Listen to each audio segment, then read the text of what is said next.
Welcome to episode 16 of Let's Play Scribblenauts. I'm your host, UniQGuy. Let's get going with this easy puzzle. It's going to move, so we're just going to shoot the rope before it has time. So, let's take care of that with our plasma rifle and move on. Nothing really special. You know, the game's starting to kind of repeat itself. Oh, look, another race. How fitting. I suppose there's only so much you can really do, but I just wish they would be a little bit more clever. Like, I'm just gonna drop their most powerful creations upon themselves. Like, Cthulhu and Edison and a wall. Yeah. The wall is one of the most powerful things in this game, so... And apparently they only programmed it for the fastest guy, so if you stop the right guy, you'll be just fine. It's little things like that that kind of annoy me, that, you know, they didn't program it right, but it was a ridiculously hard level if you don't realize that. This looks interesting. Don't stop. Alright, let's make a fast car and proceed to not stop. Oh god, it's dropping napalm on me. And I glitched on a pixel in the middle of the air. The trick on that is where you hold the little spot on the DS. Alright, and Ceiling Cat is watching us fall. And he's watching us fall correctly because you don't really need anything for that level. As opposed to this level, which needed a whole lot of stuff. Yeah.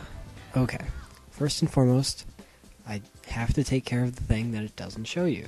You're being timed. So, we stop the starlight from falling onto these spikes with a nice ramp. Just drop it right there, and it'll perfectly block our starlight from dying. Now we'll take care of the shark, because we're over here. And now we can start the level. Alright.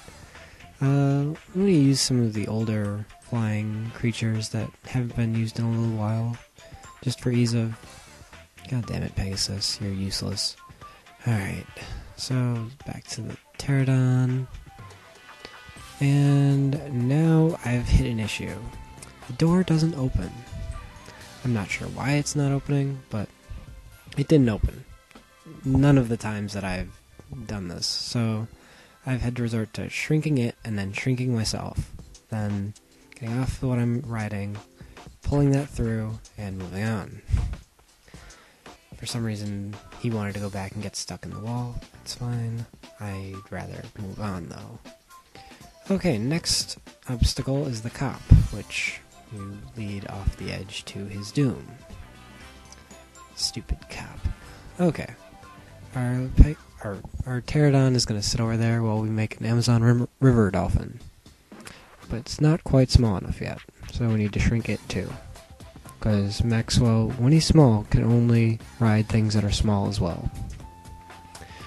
Okay. Moving on, we've successfully navigated our terrain, and it's just about getting to the starlight now. Which shouldn't be too much of a problem, just jump on. Yeah, that's why that first part was so key.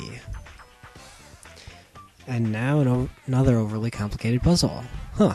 So, I think it's a bit windy out here, don't you, for being precariously placed on tall platforms? It'd be a shame if they just randomly fell off. Okay.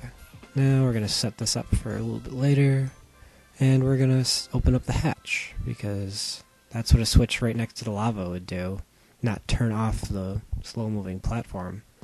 Now we're going to ride our reindeer all the way over to the appointed area. Yep, the slow-ass moving reindeer. Alright, screw that. Let's go. Okay, now for the gold to give to the bandit so I can get my star right. Moving on. This looks interesting.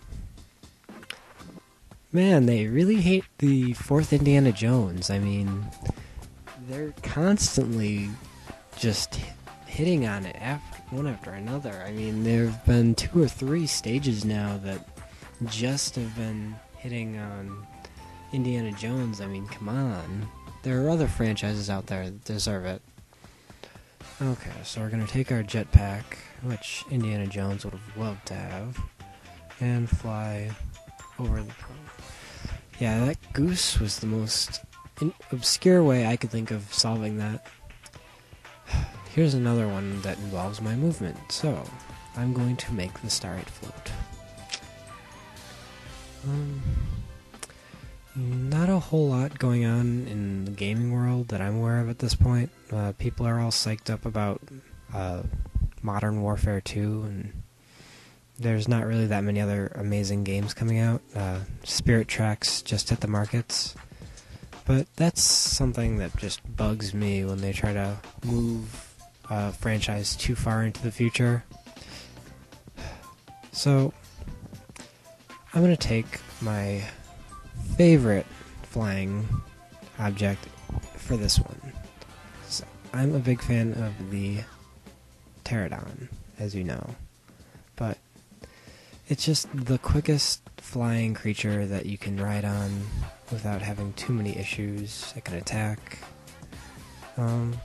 So yeah, sorry if I spam this guy a bit too much, but I honestly don't know what they were thinking in the concept of they actually gave you enough items to get through there by not flying. But I honestly think the developers thought that lightning would either hurt you or get you off your flying object. So we're in Saving Private Maxwell now, and our Marine has done a good job to kill 2 of the evil terrorists, and we've incapacitated the 3rd by turning him into a frog.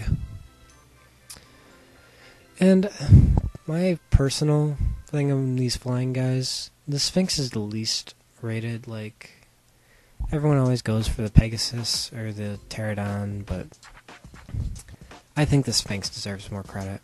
And this level was incredibly easy to solve, actually. You just take an object, throw it at that wall, move over here, and then drop your something to move the Starlight. I chose the chain, and ta-da, you're done. Well, I hope you've had a blast. This has been your host, UniQ Guy. Till next time.